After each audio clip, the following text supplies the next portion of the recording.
अस्सलाम वालेकुम student. So this is lecture number 11 और आज की क्लास में हम मल्टीप्लिकेशन ऑफ मैट्रिसेस के बारे में पढ़ेंगे और हम मल्टीप्लिकेशन के लिए जो कंडीशंस है उस पर भी बात करेंगे और स्पेशली जो लॉजिक्स इस लेक्चर में शामिल है वो ये है कि मल्टीप्लिकेशन ऑफ मैट्रिसेस हमारे साथ रो बाई कॉलम होता है। तो रो बाई कॉलम हम क्यों लेते हैं, हम column by rho, column by column, हम रो बाई रो मल्टीप्लिकेशन क्यों नहीं करते। इसके बाद जो सेकंड लॉजिक्स है वो ये है कि जब हम टू मैट्रिसेस को मल्टीप्लाई करते हैं तो हम पहले मैट्रिक्स के कॉलम्स को सेकंड मैट्रिक्स के रोज के साथ इक्वल करते हैं, तब हम कहते हैं कि ये दोनों मैट्रिक्स आपस में पॉसिबल है कि हम मल्टीप्लाई कर दे। तो क्यों ना कि हम पहले मैट्रिक्स के रोज को सेकंड मैट्रिक्स के कॉलम के साथ बराबर क्यों नहीं लेते। यहाँ पर मैंने लिखा है कि हम एम के साथ क्यों नहीं ले सकते। सिमिलरली हम एन को एन के साथ क्यों इक्वल नहीं करते। तो ये सारे एस्पेक्ट के बारे में हम पढ़ेंगे, तो प्लीज़ मेरे साथ रहिए और पेन और कॉपी निकाल दें and let's continue to our lecture. अच्छा स्टूडेंट्स, तो आप लोग पहले हेडिंग कर दें कि मल्टीप्लिकेशन ऑफ मैट्रिसेस, और इसके बाद अगर आप लोगों को याद हो तो ये एडिशन ऑफ मैट्रिसेस और सिमिलरली सब्ट्रैक्शन ऑफ मैट्रिसेस, इस पर भी लेक्चर्स मैंने अपलोड की है। तो वहाँ पर हम क्या करते थे कि एडिशन में हम क्या करते थे कि हम एक मैट्रिक्स को दूसरे मैट्रिक्स के साथ ऐड करते और इससे रिजल्ट आ जाता। तो यहाँ पर हम क्या करते कि हम मैट्रिक्स ए का इफेक्ट मैट्रिक्स बी के इफेक्ट के साथ हम ऐड करते। सिमिलरली हम सब्ट्रैक्शन में ए से बी को माइनस करते या बी से ए को माइनस करते। तो इस पर जितने कंडीशंस थे, जितने एक्सप्लेनेशन थे, वो सब हम डिस्कस कर चुके हैं। अब बात आती है कि मल्टीप्लिकेशन ऑफ मैट्रिसेस। मल्टीप्लिकेशन में भी हम ये करते हैं कि पहले मैट्रिक्स को हम दूसरे मैट्रिक्स के साथ मल्टीप्लाई करते हैं, लेकिन इसके लिए कुछ खास कंडीशंस नहीं थे। लेकिन सब्ट्रैक्शन के लिए हमारे साथ कंडीशन होते हैं मे बी ए बी जो हम मल्टीप्लाई करते हैं ये बी ए की बराबर ना हो या बराबर हो, तो इसके लिए स्पेशल कंडीशंस है। फिर हम मल्टीप्लिकेशन किस तरह करते हैं, हम मल्टीप्लिकेशन एलिमेंट्स बाय एलिमेंट्स तो नहीं कर सकते। जिस तरह हम एडिशन करते हैं कि हम करिस्पॉन्डिंग एलिमेंट्स को ऐड करते, सब्ट्रैक्शन में हम करिस्पॉन्डिंग एलिमेंट्स को सब्ट्रैक्ट करते, लेकिन मल्टीप्लिकेशन में वो केसेस हमारे साथ नहीं है। तो ध्यान दे दे, नेक्स्ट आप हेडिंग कर दे कि conformability conditions for multiplication of two matrices. लेकिन इस लॉजिक को समझने से पहले हम इसको समझते हैं कि why multiplication is not column by row, column by column and row by row. हम रो बाय कॉलम क्यों लेते हैं, इसमें लॉजिक क्या है। तो देखिए, हम इलेक्ट्रिकल इंजीनियरिंग में जब हम सर्किट पढ़ते हैं तो सर्किट में हमारे साथ 10 इक्वेशन में बन सकते हैं, हमारे साथ 100 इक्वेशन भी बन सकते हैं। इसी तरह रियल लाइफ में हम बड़े बड़े प्रोजेक्ट करते हैं तो इसमें भी हमारे साथ मैट्रिसेस की ज़रूरत होती है। हम कंप्यूटर्स में हम जितनी भी चीज़ें करते हैं तो उसमें भी हमारे साथ मल्टीप्लिकेशन ऑफ मैट्रिक्स की ज़रूरत होती है। तो अगर हम मल्टीप्लिकेशन रो बाय कॉलम करते हैं तो जो रिजल्ट्स हमें मिलते हैं, जो एक्सपेरिमेंट से हम आज तक जितनी एक्सपेरिमेंट हुई है कि अगर मल्टीप्लिकेशन रो बाय कॉलम है तो सिंपल रिजल्ट मिलता है, अगर मल्टीप्लिकेशन कॉलम बाय रो है ये चीज़ है तो हमारे साथ फिर रिजल्ट जो यूनिवर्सल हमारे साथ रिजल्ट मिलते हैं वो हमारे साथ ठीक नहीं मिलते। तो ये हम क्यों लेते हैं, आप लोग रीजन मिले कि for the sake of simplicity, यानी ये हमें सिंप्लिसिटी दे देते हैं। हमेशा हम जिंदगी में हम जब साइंस को पढ़ते हैं तो साइंस में जो लॉजिक्स हम देखते हैं हम करते हैं कि हमारे साथ सिंप्लिसिटी आ जाए। और नेक्स्ट थिंग कि अगर हम कंप्यूटर में, अगर हम मैटलैब में 10 और 15 20 इक्वेशन करते हैं तो उस इक्वेशन में भी अगर हम रो बाय कॉलम मल्टीप्लिकेशन लेते हैं तो हमारे साथ रिजल्ट सिंपल आ जाता है। लेकिन अगर हम इन तीनों को इस्तेमाल करते हैं जो मैंने नीचे लिखा है, फिर हमारे साथ रिजल्ट बहुत मुश्किल हो जाता है। हमेशा हम सिंप्लिसिटी की पेज जाते हैं। अच्छा, फिर रीजन आता है कि हमारे साथ लेट्स सपोज एक मैट्रिक्स ए है और सेकंड मैट्रिक्स हमारे पास है बी। तो आप लोगों को याद हो तो ऑर्डर, साइज और या डायमेंशंस, इसके बारे में हमने बात की थी कि हम m बाय रो लेते थे, m इक्वल टू रो और n इक्वल टू कॉलम्स। यानी रोज को हम m से डिनोट करते और कॉलम्स को हम n से डिनोट करते। तो कंडीशन यहाँ पर गिवन है कि आप लोगों ने जो पहला मैट्रिक्स है तो आप लोगों ने पहले मैट्रिक्स की कॉलम्स को लेना है और सेकंड मैट्रिक्स की रोज को आपने इक्वल करने हैं। तो अब क्वेश्चन पैदा होता है कि वाई नॉट, हम m को m के साथ क्यों नहीं लेते हैं इक्वल, हम n को n के साथ क्यों नहीं लेते हैं, एंड अल्टरनेटिवली जितने हमारे पास पॉसिबिलिटी बन सकते हैं हम इसको क्यों नहीं करते। तो इन सारी चीज़ों का जो लॉजिक्स है, जो आंसर है, वो यहाँ से क्लियर है। क्योंकि अगर हम रो बाई कॉलम करते हैं, रो बाई कॉलम, तो हमारे साथ तो ये रिजल्ट मस्ट जरूरी है। ये कंडीशन किस लिए है? This is condition for row by column. सही है। अगर हमारे साथ ये पॉसिबल है, हम कॉलम को रो, ये सारी चीज हम कर सकते हैं। इसके लिए फिर आप लोगों ने अल्टरनेटिवली ये कंडीशन चेंज करना है कि m क्रॉस m हो सकता है कि रो बाई रो के लिए हो, n क्रॉस n हो सकते हैं कि कॉलम बाई कॉलम के लिए हो, लेकिन हमारे साथ जो सिंपलेस्ट रिजल्ट है वो इधर से मिलता है। तो इसीलिए हम n और m को इक्वल लेते हैं। अगर दो मैट्रिक्स हम मल्टीप्लाई करते हैं, तो लेट सपोज हमारे साथ a और b, हम इन दोनों को मल्टीप्लाई करते हैं, तो हमारे साथ पहला मैट्रिक्स ये है। अगर मैट्रिक्स a में जो कॉलम्स है वो मैट्रिक्स b की रोज के बराबर है, तो तब हमारे साथ ये पॉसिबल है कि हम इन दोनों को मल्टीप्लाई करते। पर इसी कंडीशन में अगर हमारे साथ ये कंडीशन बराबर नहीं है, तो फिर हम इसको मल्टीप्लाई नहीं कर सकते। और सेकंड जो लॉजिक है, इसमें जो इम्पोर्टेंट चीज़ है वो ये है कि जो हमारे साथ ये गिवन है, ये m क्रॉस n जो लास्ट में है, तो रिजल्ट हमेशा इसके बराबर होगा। यानी हमारे साथ जो रिजल्ट आता है, इस कंडीशन को सेटिस्फाई करने के बाद जो हमारे साथ फिर रिजल्ट आता है, उस रिजल्ट का जो ऑर्डर होगा वो m क्रॉस n होगा। अच्छा स्टूडेंट, तो ये लॉजिक्स आप लोगों ने समझने हैं। अगर फिर भी इसमें कुछ मसला है किसी स्टूडेंट्स को, तो आप लोग कमेंट सेक्शन में मुझसे पूछ सकते हैं। यही जो लॉजिक्स मैंने एक्सप्लेन की है, यही लॉजिक्स है इसके पीछे, बाकी इसमें कुछ ऐसे ख़ास बातें नहीं है। इस पर एक एग्जांपल करते हैं। पेज नंबर 22 या 23 है, उस पर एक एग्जांपल गिवन है। उस एग्जांपल से हम समझते हैं कि ये जितने लॉजिक्स हमने पढ़ लिया है, हम इसको उधर समझते हैं, तो तभी और भी क्लियर हो जाएगा। अच्छा स्टूडेंट, तो एग्जांपल नंबर 9 ये पेज नंबर 22 पे गिवन है, और उसमें कहते हैं कि if a is equal to 2 3 1 4 and b is equal to 3 5, तो दो क्वेश्चन करते हैं कि is it possible to find both A B and B A, यानी क्या ये पॉसिबल है कि आप ए बी मल्टीप्लाई करें। इसके लिए मतलब कंडीशन पूरी है कि नहीं है। आप ये भी फाइंड करें कि क्या बी ए, यानी ये पॉसिबल है कि आप ए बी को मल्टीप्लाई कर दें और फिर बी ए को मल्टीप्लाई कर दें। इसके लिए कंडीशंस पूरी है कि नहीं है। और सेकंड क्वेश्चन में फिर कहते हैं कि फाइंड द पॉसिबल प्रोडक्ट। तो आप लोग लिखिए कि गिवन ए मैट्रिक्स भी गिवन है और बी भी हमारे साथ गिवन है। तो मल्टीप्लिकेशन के लिए जो फर्स्ट स्टेप है आप लोगों ने करना है कि आप लोगों ने यहाँ पर ए मैट्रिक्स लिखना है और यहाँ पर बी मैट्रिक्स लिखना है। यानी आप ये फाइंड करते हैं कि क्या ए भी पॉसिबल है या बी ए पॉसिबल है कि पॉसिबल नहीं है। तो पहले आप देखें कि ए और बी, यानी ये फर्स्ट मैट्रिक्स है, ये सेकंड है, यानी हम पहले इसके लिए फाइंड करते हैं क्या ए बी पॉसिबल है या नहीं है। तो ए का जो ऑर्डर है वो हमारे साथ है 2/2, और जो बी मैट्रिक्स है उसका ऑर्डर हमारे साथ है 2/1। तो आप देखें कि मैट्रिक्स ए की कॉलम्स और मैट्रिक्स बी के रोज आपस में बराबर है।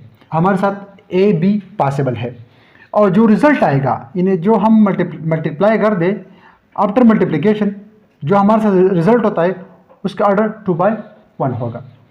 अब आप इसको थोड़ा सा चेंज कर दें, यानी आप यहाँ पर लिखे बी और फिर यहाँ पर लिखे ए, यानी हम बी ए के लिए फाइंड करते हैं क्या बी ए हमारे साथ पॉसिबल है या पॉसिबल नहीं है। तो बी का जो ऑर्डर है वो 2/1 और ए का ऑर्डर 2/2। तो यहाँ पर ये हमारे साथ बराबर नहीं है, यानी मैट्रिक्स बी के कॉलम्स मैट्रिक्स ए के रोज के साथ बराबर नहीं है। तो लिहाजा बी ए हमारे साथ पॉसिबल नहीं है और ए बी हमारे साथ पॉसिबल। सही है। तो फर्स्ट क्वेश्चन का तो जवाब मिल गया कि is it possible to find both A B and B ए।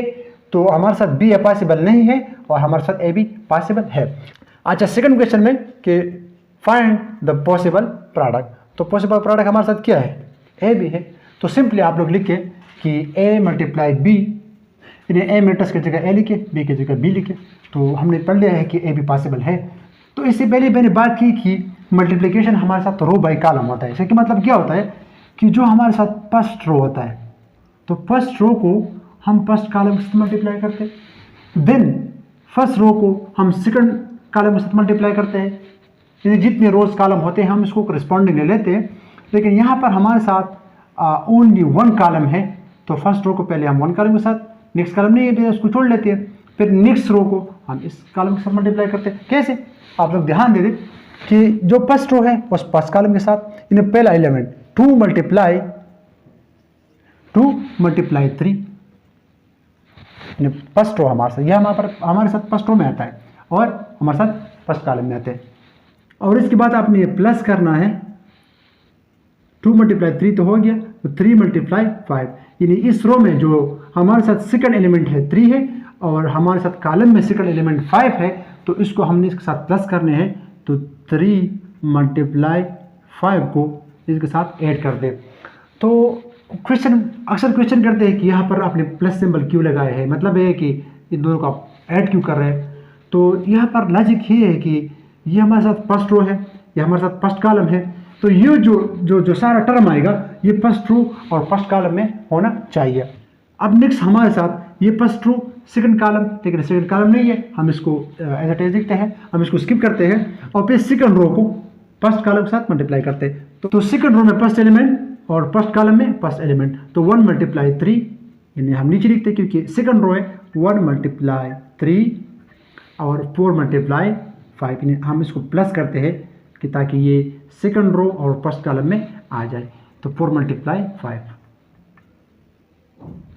पर यहाँ पर आप लोगों ने ब्रैकेट डाले और इसके बाद ए बी को आप लोग इक्वल कर दे कि 2 × 3 इससे 6 आता है, प्लस 3 × 5 से 15 आता है, तो 15 + 6 इससे आता है 21, और 1 × 3 3 प्लस 4 × 5 इससे आता है 20, 20 + 3 23, तो यहाँ पर आप लोग लिखे 23। तो अब रिजल्ट में देखें इसका जो ऑर्डर बन रहा है, इसका जो ऑर्डर बन रहा है वो बन रहा है 2/1। तो अगर आप लोगों को याद हो कंडीशन में, यहाँ पर जो मैंने कंडीशन को सेटिस्फाई किया था ए बी कि ये हमारे साथ इक्वल है, और जो रिजल्ट आता है वो 2/1 आता है, तो 2/1 हमारे साथ रिजल्ट आता है। तो ये हमारे साथ पॉसिबल प्रोडक्ट है और सिंपल क्वेश्चन है, आप लोग इस पर प्रैक्टिस भी करते हैं। बुक में एग्जाम्पल गिवन है, एग्जाम्पल नंबर 8 पे भी आप कोशिश कर ले। अगर मसला है तो फिर आप लोग कमेंट सेक्शन में मुझसे पूछ सकते हैं। अब हम जाते हैं जो 3 बेसिक्स लॉ है और मल्टीप्लिकेशन के लिए जो कम्यूटेटिव, एसोसिएटिव, और एक लॉ को हम और ऐड कर देंगे जिसको कहते हैं डिस्ट्रीब्यूटिव लॉ। तो उसके बारे में आज तक हमने नहीं पढ़ा है, वो लॉ हमारे साथ सब्ट्रैक्शन में और एडिशन में हमने इसको डिस्कस नहीं किया था। रीज़न यही था कि उसमें मल्टीप्लिकेशन इन्वॉल्व है, तो तब तक हम मल्टीप्लिकेशन नहीं पढ़ चुके थे, तो इसीलिए उसको हमने एक्सक्लूड किया था और अब हम उसको यहाँ पर पढ़ेंगे। तो अच्छा स्टूडेंट, तो आप लोग हेडिंग कर दे पहले commutative law of multiplication of matrices, और इसके बाद फिर एसोसिएटिव लॉ अंडर मल्टीप्लिकेशन, फिर distributive law of multiplication of matrices. हम फिर लास्ट में हम एसोसिएटिव लॉ पे एक एग्जांपल करेंगे जिसमें हमारे साथ मल्टीप्लिकेशन इन्वॉल्व होता है, लेकिन कम्यूटेटिव लॉ ये बहुत सिंपल है। इसमें बस सिर्फ सिंपल आपने मल्टीप्लिकेशन करना है दोनों साइड। तो ये लॉ कहते हैं कि अगर हमारे साथ 2 मैट्रिक्स है ए और बी, तो ये कहते हैं कि अगर हम ए को बी से मल्टीप्लाई कर दें और देन बी को हम ए से मल्टीप्लाई कर दें, अगर दोनों से रिजल्ट सेम आता है तो हमारे साथ commutative law of multiplication holds होता है। अगर ऐसा नहीं है तो फिर हमारे साथ commutative law of multiplication holds नहीं है। यानी इससे पहले हमने कम्यूटेटिव लॉ को विद रिस्पेक्ट टू एडिशंस, अगर आप लोगों को याद हो, इस पर बहुत सारी बातें हुई थी, तो ये हम पढ़ चुके ऑलरेडी। सिमिलरली हमारे साथ commutative law of subtraction B के केसेस में पॉसिबल है, अगर हम इसको इस तरह लिख लें।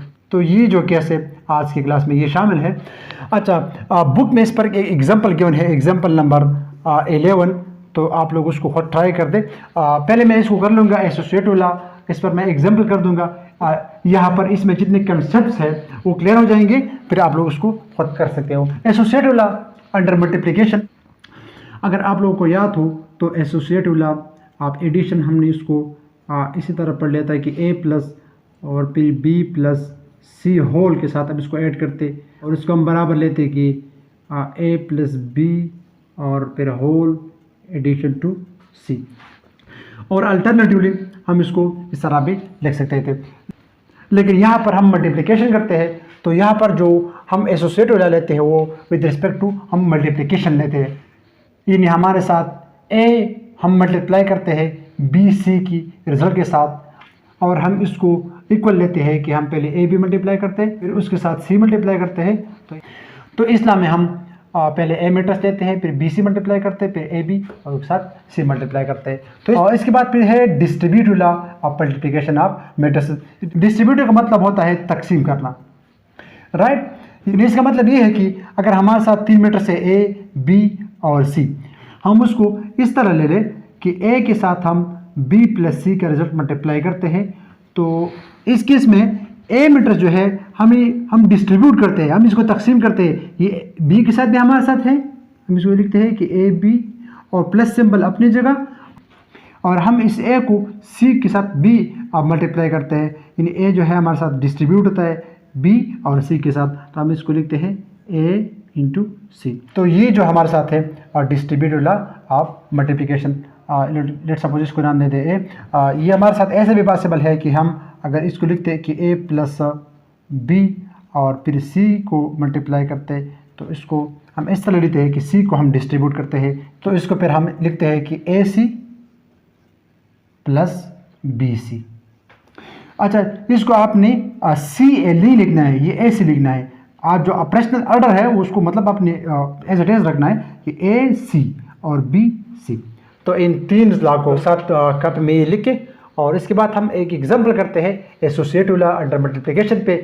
इसमें जो कंसेप्ट है यहाँ पर एडिशन है, एडिशन पर ऑलरेडी हम बात कर चुके हैं, और फिर यहाँ पर मल्टीप्लिकेशन है, तो मल्टीप्लिकेशन भी इसमें क्लियर हो जाएगा। जो कम्यूटेटिव लॉ है हमारे साथ मल्टीप्लिकेशन, इसका जो कंसेप्ट है वो भी इसमें क्लियर हो जाएगा। फिर सिंपल मल्टीप्लिकेशन रह जाएगा, आप लोग उसको कर सकते हो। ये एग्जाम्पल नंबर 11 आप खुद करेंगे, और इसके बाद फिर जो एग्जाम्पल नंबर 13 वो आप लोग खुद करेंगे। लेकिन इससे पहले मैं यहाँ एसोसिएटिव लॉ पर जो एग्जाम्पल नंबर हमारे साथ 12 है, तो एग्जाम्पल नंबर 12 मैं करता हूँ, तो ये चीज़ फिर क्लियर हो जाएगा। अच्छा सुनो, तो एग्जाम्पल नंबर 12 में कहते हैं कि F A is equal to 1 2, B is equal to 3 2 और सी इज इक्वल टू 1 2 3 4, और कहते हैं कि then verify that A into B plus C is equal to A B into C. तो ये हमारे साथ अगर आप लोग देखें ये एसोसिएटिव लॉ अंडर मल्टीप्लिकेशन है। तो पहले हम लेते हैं लेफ्ट हैंड साइड को, यानी ए इंटू बी सी हम लेते हैं। आप लोग लिखे सोल्यूशन और फिर लेके के लेफ्ट हैंड साइड, यहाँ पर आप ले लें ए इंटू बी सी, और इस स्टेप में आप पहले लिखिए बी सी आप फाइंड कर दें, तो एक के साथ मल्टीप्लाई करते हैं तो रिजल्ट सिंपल आ जाएगा। तो आप लोग लिखिए B C is equal to B metres लिखे, तो बी की जगह आप बी मीटर्स लिखे और सी की जगह आप लोग सी मीटर्स लिखे। लेकिन सबसे पहले अपनी कंडीशन को फॉलो करना है कि अगर ये पॉसिबल है या नहीं है। तो इसका जो हमारे साथ ऑर्डर बन रहा है वो बन रहा है 1/2, और इसका जो ऑर्डर है वो 2/2 है, तो 2 के साथ इक्वल है, तो लिहाजा ये हमारे साथ पॉसिबल है। यानी इसके जो कॉलम्स हैं इसके रोज के बराबर है, तो हमारे साथ मल्टीप्लिकेशन पॉसिबल है। तो हम इसको मल्टीप्लाई करें, सिंपली क्या करें कि तो जो फर्स्ट रो है पहले फर्स्ट कॉलम के साथ मल्टीप्लाई कर दें, और देन फर्स्ट रो को सेकंड कॉलम के साथ मल्टीप्लाई कर दें। तो आप लोग ऐसे कर दें कि फर्स्ट रो में जो हमारे साथ फर्स्ट एलिमेंट है, और यहाँ पर फर्स्ट कॉलम में जो हमारे साथ फर्स्ट एलिमेंट है, तो 3 × 1 3, और इसके बाद फर्स्ट रो में जो हमारे साथ सेकंड एलिमेंट है उसको आप मल्टीप्लाई कर दें फर्स्ट कॉलम में सेकंड एलिमेंट के साथ, तो 2 × 3, लेकिन इसको अपनी प्लस में लिखना है। 2 × 3 क्या आता है, 6 आता है। यानी ये फर्स्ट रो फर्स्ट कॉलम में हो गया। नेक्स्ट आपने क्या करना है, आपने मल्टीप्लाई करना है फर्स्ट रो को सेकंड कॉलम के साथ, यानी रो को आपने फर्स्ट रखना है लेकिन कॉलम आपने चेंज करना है। कॉलम आपने कैसे चेंज करना है कि ये हमारे साथ एक रिजल्ट हो गया, ये फर्स्ट कॉलम में आ गया, सेकंड कॉलम में हमारे साथ इससे रिजल्ट आएगा।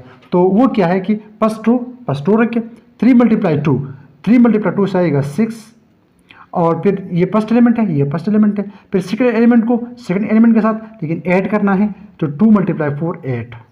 तो यहाँ पर आप देखें ये जो हमारे साथ बन रहा है ये फर्स्ट रो सेकंड कॉलम, ये first row and first column, और इसके ऊपर आप कैपिटल ब्रैकेट दे दें, फिर इसको इक्वल कर दें, और 3 + 6 9 और 6 + 8 14। इसको आप लोग एक नाम दे दें। अब क्या करें, अब बी सी से जो रिजल्ट आया है उसको ए के साथ मल्टीप्लाई करना है, यानी ए मल्टीप्लाई ये रिजल्ट कर दें। तो ए लिखे, तो आप लोग ए मैट्रिक्स की जगह ए मैट्रिक्स लिखे, और मल्टीप्लिकेशन में जो बी सी से हमारे साथ रिजल्ट आया है उसको लिखे वो 9 और 14। इसका ऑर्डर है 2/1 और इसका 1/2, तो वो 1 के साथ बराबर है, तो इसका जो मल्टीप्लिकेशन है वो भी पॉसिबल है। तो यहाँ पर first row first column, first row second column, फिर सेकंड रो फर्स्ट कॉलम में सेकंड रो सेकंड कॉलम, तो फर्स्ट रो फर्स्ट एलिमेंट और फर्स्ट कॉलम में फर्स्ट एलिमेंट, तो 1 × 9।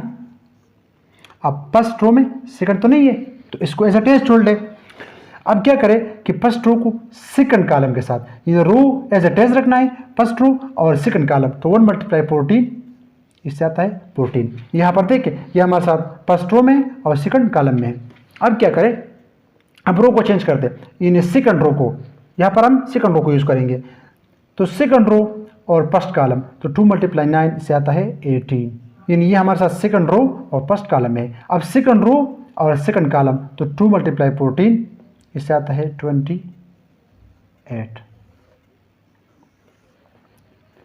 इसको नाम दे दे ए। ये हमारे साथ रिजल्ट ए हो गया। अब लेफ्ट हैंड साइड तो पाउंड हो गया। अब आप लोग ले ले राइट हैंड साइड, तो राइट हैंड साइड में हमारे साथ है ए बी मल्टीप्लाई सी। यहाँ पर बी आप लोग पहले ए बी कर दे, ए बी लिखे यहाँ पर, और इसको इक्वल कर दे, ए की जगह ए मैट्रिक्स और बी की जगह बी मैट्रिक्स, राइट। और फिर सिंपली उसको मल्टीप्लाई कर दे, first row first column you 1 × 3, first row second column तो 1 × 2। यहाँ पर आप देखिए first row first column, first row first column, first row second column, first row second column. Next क्या करें, सेकंड रो को चेंज कर दे, सेकंड रो फर्स्ट कॉलम 2 × 3 6, और सेकंड रो और सेकंड कॉलम 2 × 2 4। बहुत सिंपल है, इसको आप लोग थोड़ा सा ध्यान से पढ़ें और मेंटली मेरे साथ साथ चलना है, तो इसमें कुछ मुश्किल नहीं आएगी आप लोगों को। इसको नाम दे दे, लेट्स सपोज आप यहाँ पर मैंने नाम दिया है इसको 1, तो इसको आप लोग नाम दे दे 2, लेट्स सपोज। इसके बाद फिर क्या करें कि ए बी के साथ आप लोग सी मैट्रिक्स मल्टीप्लाई कर दें, तो ए बी आप लोग एज ए टेज लिख लें, जो रिजल्ट हमारे साथ आया है इसको इस सी मैट्रिक्स के साथ मल्टीप्लाई कर दें, तो ए बी हमारे साथ क्या है 3 2 6 and 4, और सी की जगह आप सी मैट्रिक्स लिखे, तो सी मैट्रिक्स हमारे साथ बराबर है 1 2 3 4, सो 1 2 3 and 4। अब यहाँ पर 2/2 तो पॉसिबल है, और जो रिजल्ट हमारे साथ आएगा वो भी 2/2 आएगा। यहाँ पर ऑलरेडी 2/2 आया है, हम इसको चेक करते हैं क्या अब इसकी मल्टीप्लिकेशन से ये आता है कि नहीं आता है, इसको हम आप वेरीफाई करते हैं।